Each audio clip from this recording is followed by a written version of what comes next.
Assalamualaikum teman-teman. Semoga sehat selalu ya. Nah, pada video kali ini kita akan membahas satu media pembelajaran SMP kelas 8. Sebelum memulai video ini, jangan lupa ya tekan tombol like, share, dan di-subscribe akun ini. Gratis kok. Materi kita pada video ini adalah tentang struktur dan fungsi jaringan tumbuhan serta pemanfaatannya dalam teknologi yang disusun oleh Balkis Aprilia, Firenita Fitria, dan Miftahul Jannah dengan dosen pengampu Ibu Yeni Anwar dan Bapak Mas Agus M. Gibrani. Pokok bahasan pada video ini membahas tentang struktur dan fungsi jaringan akar, struktur dan fungsi jaringan batang, struktur dan fungsi jaringan daun, serta pemanfaatan struktur jaringan tumbuhan dalam teknologi.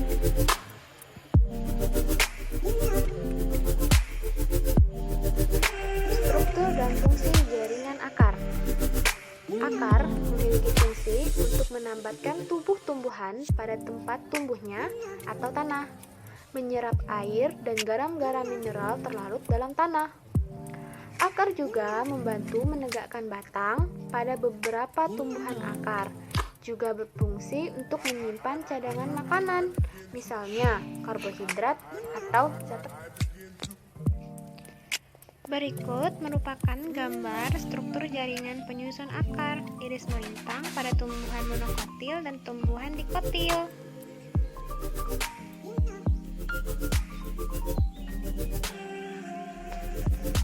Pada struktur jaringan akar terdapat lapisan-lapisan. Yang pertama adalah lapisan epidermis. Lapisan epidermis tersusun rapat satu dengan yang lain. Dinding selnya tipis sehingga mudah ditembus air. Dapat termodifikasi menjadi bulu-bulu akar yang berfungsi untuk memperluas bidang penyerapan. Kemudian korteks. Korteks berisi jaringan-jaringan parenkim yang terdiri atas lapisan-lapisan sel berdinding tipis. Korteks berfungsi untuk tempat penyimpanan makanan cadangan. Endodermis. Endodermis tersusun atas lapis sel yang menjadi pembatas antara korteks dan silinder pusat. Pada endodermis ditemukan bentukan seperti pita yang disebut pita Kaspari, yang berfungsi sebagai pengatur jalannya larutan yang diserap dari tanah masuk ke silinder pusat. Periskel. Periskel adalah lapisan luar sistem vaskular inti yang menggerakkan nutrisi dari air menuju akar. Periskel berfungsi untuk memungkinkan pengembangan akar sekunder dengan cabang dari akar yang lebih besar untuk memperluas sistem akar tanaman. Silem. Silem atau pembuluh kayu berfungsi untuk mengangkut air dari akar melalui batang ke daun. Flum. Flum atau pembuluh tapis berfungsi untuk mengangkut hasil fotosintesis dari daun ke seluruh bagian tubuhan. Parenkim. Parenkim pada akar tumbuhan dikotil. Parenkim ovulur sedikit berkembang, bahkan tidak ada. Pada akar monokotil, parenkim ovulur berkembang dengan baik. Dan yang terakhir adalah kambium. Pada akar dikotil antara silem dan flum terdapat kambium. Kambium merupakan jaringan yang selalu membelah. Pembelahan ke arah luar akan membentuk flum sekunder. Pembelahan ke arah dalam akan membentuk silem sekunder. Selanjutnya, batang. Batang merupakan salah satu dari organ dasar pembuluh tumbuhan berpembuluh. Batang adalah sumbu tumbuhan, tempat semua organ lain bertumpu dan tumbuh. Berikut merupakan gambar struktur jaringan batang. Batang merupakan bagian tumbuhan yang berada di permukaan tanah, berasal dari batang lembaga pada embrio. Batang berfungsi sebagai tempat duduk daun, sarana lintas air, mineral, dan makanan.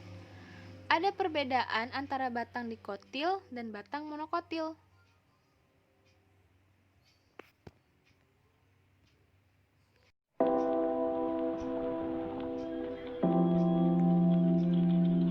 Dan ini merupakan tabel perbedaan antara batang monokotil dan batang dikotil. Pada batang monokotil mempunyai kambium vaskular. Antara xilem dan flum terdapat kambium. Batang tidak bercabang. Pembuluh angkut teratur dengan susunan bersilang radikal. Mempunyai jari-jari empulur. Empulur dapat dibedakan dengan korteks. Hipodermis berupa kolenkim. Sedangkan pada batang dikotil tidak mempunyai kambium vaskular. Antara xilem dan flum terdapat tidak ada kambium. Batang bercabang-cabang, pembuluh angkut tersebar, tidak mempunyai jari-jari empulur. Empulur tidak dapat dibedakan dengan korteks, serta hipodermis berupa sklerenkim. Selanjutnya, struktur dan fungsi jaringan daun. Daun itu sendiri adalah salah satu organ tumbuhan yang tumbuh dari ranting. Biasanya berwarna hijau dan terutama berfungsi sebagai penangkap cahaya dari cahaya matahari untuk fotosintesis. Berikut merupakan gambar struktur jaringan daun.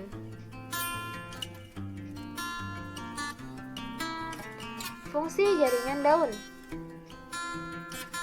Daun terdiri atas lapisan epidermis atas dan epidermis bawah. Fungsi lapisan epidermis tersebut untuk melindungi daun. Pada epidermis atas terdapat kutikula dan begitu pula dengan epidermis bawah juga terdapat kutikula. Epidermis pada beberapa tumbuhan mengalami modifikasi menjadi berbagai bentuk lain, misalnya stomata, sel penjaga, trikoma, dan sel kipas. Fungsi dari stomata itu sendiri untuk pertukaran gas dengan mengambil CO2 dari atmosfer dan memberikan oksigen. Fungsi sel penjaga mengatur membuka tutupnya stomata. Trikoma berfungsi mengurangi penguapan, meneruskan rangsangan, dan mengurangi gangguan hewan maupun manusia.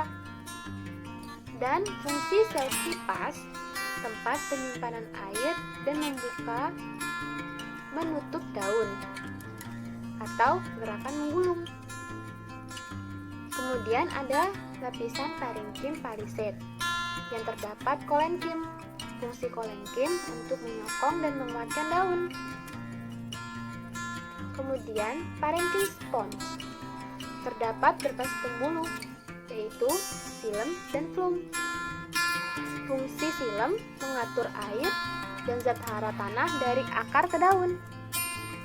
Sedangkan fungsi flum mengangkut hasil fotosintesis dari daun ke seluruh tubuh tumbuhan. Nah, ada yang terakhir, pemanfaatan struktur jaringan tumbuhan dalam teknologi. Contohnya, teknologi pembangkit listrik tenaga surya dibuat meniru prinsip daun yang memanfaatkan energi matahari untuk menghasilkan energi kimia, sehingga dapat menjadi alternatif energi yang sangat bermanfaat.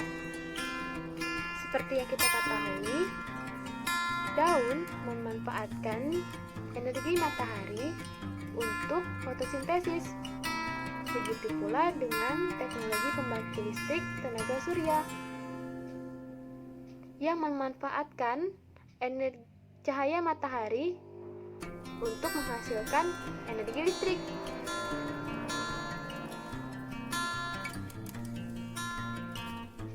Itulah materi dalam video ini. Terima kasih sudah menonton. Sampai ketemu di video selanjutnya. Bye-bye.